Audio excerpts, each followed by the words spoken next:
Salve futebotequeiro, Rodolfo Gomes na área para mais um vídeo aqui no canal, análise da partida entre São Paulo e Santos, vitória do Tricolor Paulista 2 a 1, jogo que contou com portões fechados por conta da pandemia do coronavírus. Então, aquele clima de jogo foi completamente destruído por isso. Eu, particularmente, opinião minha, não era a favor de acontecer nenhum desses jogos do Campeonato Paulista. Acho que esses campeonatos, todos eles, deveriam ter sido paralisados, cancelados, até porque, para o espetáculo, não faz o menor sentido um jogo sem público.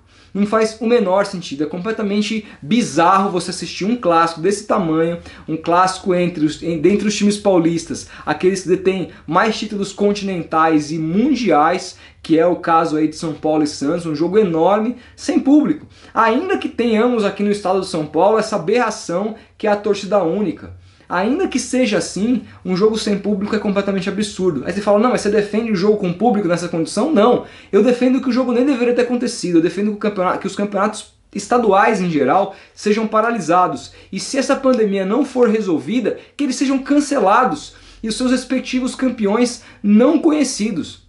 Porque primeiro que os estaduais, vamos combinar, já deram o que tinha que dar Brasil afora, pelo menos para os times grandes.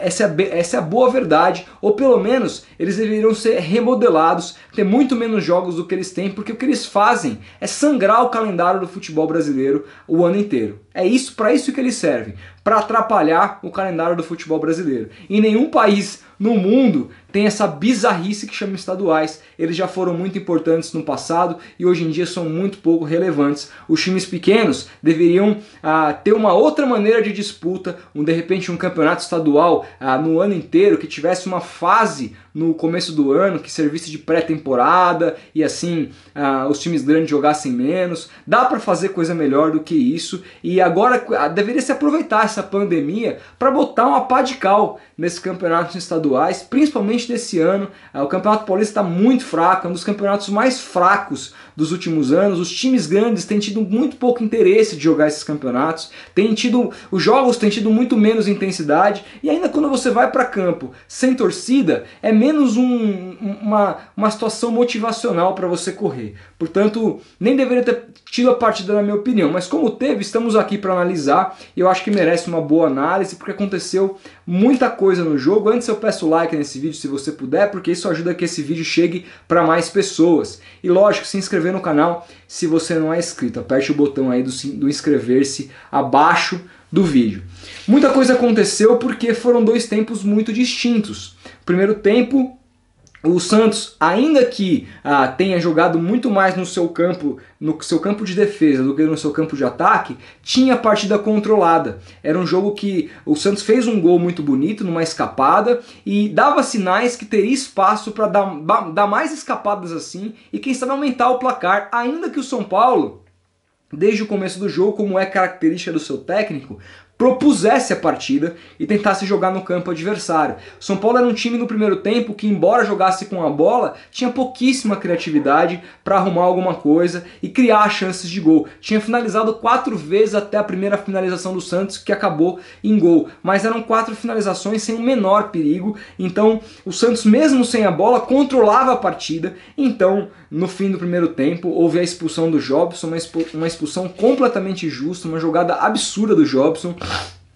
que tinha cartão amarelo, mas que mesmo se não tivesse, merecia ter sido expulso, porque fez uma jogada ali que ia tomar um chapéu, ia ser humilhado, né? Os jogadores, cara, eles não gostam de tomar drible, isso desde da escolinha, né? Os caras se sentem humilhados em tomar drible, nunca ouvi com esses olhos, acho que mérito do outro. E outra, não tinha nem torcida lá pra zoar o cara. Então assim, tomou o chapéu, humildade, amigo, vai correr atrás do Daniel Alves, mas não, ele agrediu o Daniel Alves, isso não é uma falta de jogo, parou a jogada. Ele agrediu, isso é uma agressão. Ele deixou as travas no joelho do Daniel Alves, poderia ter tido uma contusão muito pior, é que a perna do Daniel Alves não estava fixa no campo, mas ficou a marca das chuteiras na coxa do Daniel, e aí muda a história do jogo, porque quando você volta para o segundo tempo, com um jogador a menos, jogando fora de casa, mais uma vez, ainda com essa questão de não ter torcida, você joga no campo que o São Paulo está acostumado a jogar, no campo que o São Paulo sabe que tem que propor, que a vitória vai ser cobrada,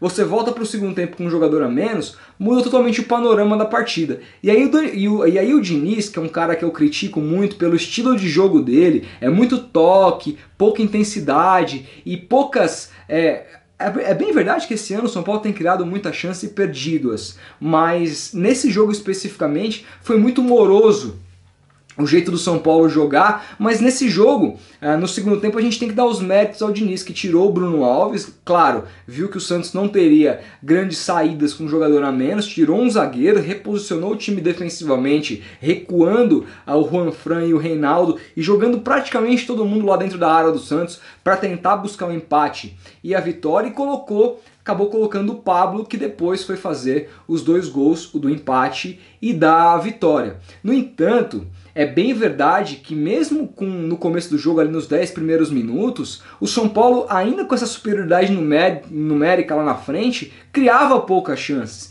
E o primeiro gol saiu de uma jogada que foi mais erro do Santos do que mérito do São Paulo. O São Paulo jogou uma bola para a área, o Everson falhou miseravelmente e sobrou para o Pablo fazer o gol sem goleiro. Claro, o Pablo teve todo o mérito de pegar muito bem na bola, chute difícil de primeira, mas a falha sobretudo foi do sistema defensivo do Santos, e sobretudo o seu goleiro, o Everson, que é um excelente goleiro, a torcida do Santos gosta dele, eu gosto dele, mas é um cara que tem muita dificuldade para sair na bola aérea. E o Santos tem tido muitos problemas esse ano com bola aérea. A bola aérea sempre foi um problema crônico do Santos em sua história, né? A torcida do Santos sempre fala isso. Mas nesse ano, principalmente, está demais. O Santos tem tomado a maioria dos seus gols em bolas aéreas ou em jogadas de bola parada. E aí, você toma um empate desse logo no começo do segundo tempo, o gol, se eu não me engano, foi aos 7 minutos. Você desestrutura todo um time que voltou para o segundo tempo para se defender, para conseguir esse resultado magro, essa vitória magra, e sair o que seria um resultado heróico por conta da expulsão do jogador no primeiro tempo.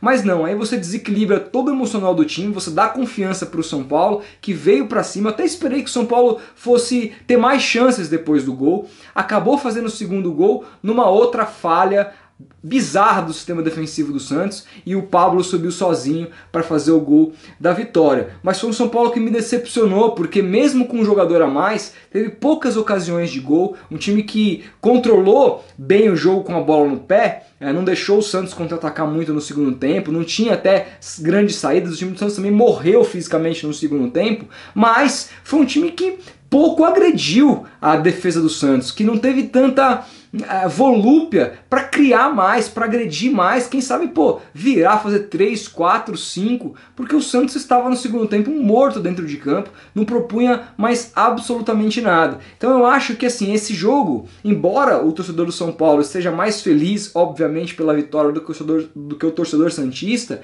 é um jogo que, no meu ver, preocupa mais o São Paulino a longo prazo do que o santista. Porque para o santista, o time dele até quando estava 11-11, o jogo estava controlado. Não parecia que o São Paulo ia ter muita força para empatar e virar o jogo, por mais que estivesse jogando no campo do adversário. Não criava chances para isso no primeiro tempo.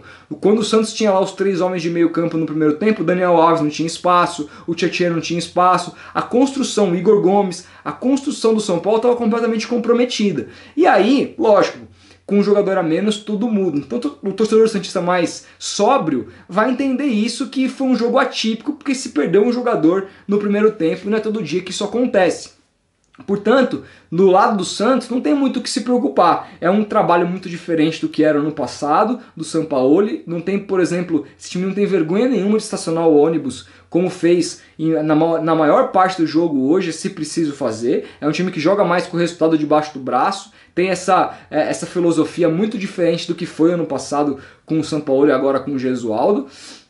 Mas é um time ainda que está muito desfalcado. Hoje não tinha o Marinho, que é um grande escape pela direita, que está próximo a voltar. Não tinha o Sacha, que é um fio condutor desse meio de campo, é o centroavante, mas ele volta para armar e para municiar, principalmente o Soteldo, que ficou sem essa peça para o municiar hoje. Então o futuro do Santos passa muito pelas suas peças voltarem a campo. Já o São Paulo é mais ou menos isso aí que está em campo. E são nesses jogadores que o São Paulo tem que apostar. E esses são jogadores ainda muito erráticos. O Antony muito errático. O Igor Gomes me parece um cara que tem crescido e que eu acho que vai se tornar um bom jogador no futuro. Já o Vitor Bueno alterna ótimos momentos e momentos muito ruins. O Pato é a mesma coisa e a grande maioria dos jogos do Pato são fracos do que bons, né? Então é um time ainda muito irregular. O grande nome desse time, Daniel Alves, é um cara que tem sido muito regular, tem jogado muito bem, sem dúvida o melhor jogador do São Paulo nesse ano, e hoje, mais uma vez, sobretudo no segundo tempo, quando teve mais espaço para isso, fez uma belíssima partida. Então, para mim, foi o nome do jogo, embora o Pablo tenha feito os 2 gols, foi o melhor jogador em campo. E o Santos ainda muito desfalcado, portanto, vejo que para o futuro, muita coisa ainda vai acontecer, está no começo da temporada, a gente vai ter que esperar agora com esse calendário, ver o que vai acontecer no futuro com essa pandemia, quando vai voltar os campeonatos, os estaduais vão continuar, se vão ser pausados, cancelados, não se sabe absolutamente nada, viver um dia após o outro e seguir as informações, mas observando assim, olhando para o futuro normal, como se os jogos fossem acontecer normalmente e tal, vejo um futuro mais preocupante para o São Paulo pela maneira como joga e pelo fato do Diniz não conseguir fazer com que os jogadores mais importantes do São Paulo sejam regulares o tempo todo. Já no Santos, o time teve um crescimento nos últimos jogos, hoje controlava até a expulsão, então a derrota fora de casa para um time como o São Paulo, que é um time forte, de muito mais investimento, acho que não preocupa tanto, ainda mais nas condições que foram o jogo, no momento que é uma primeira fase de Campeonato Paulista, que uma vitória, empate ou derrota, se tratando desses 2 times que estão praticamente classificados, não ia mudar o rumo de absolutamente nada para nenhum desses times. Então a vida continua tanto para os perdedores como para os vencedores e eu espero que o São Paulo melhore, porque o Diniz está sendo muito cobrado, com razão, hoje foi bem, vai ser elogiado, mas sobretudo acho que ele precisa mudar esse jeitinho do São Paulo jogar, que me parece muito aquém do que poderia fazer. Eu quero saber de você, o que você acha tanto desse Santos para o futuro, como desse São Paulo? Quem vai se dar melhor nessa temporada? Comenta aí, a gente vai se falando, grande abraço e até o próximo vídeo.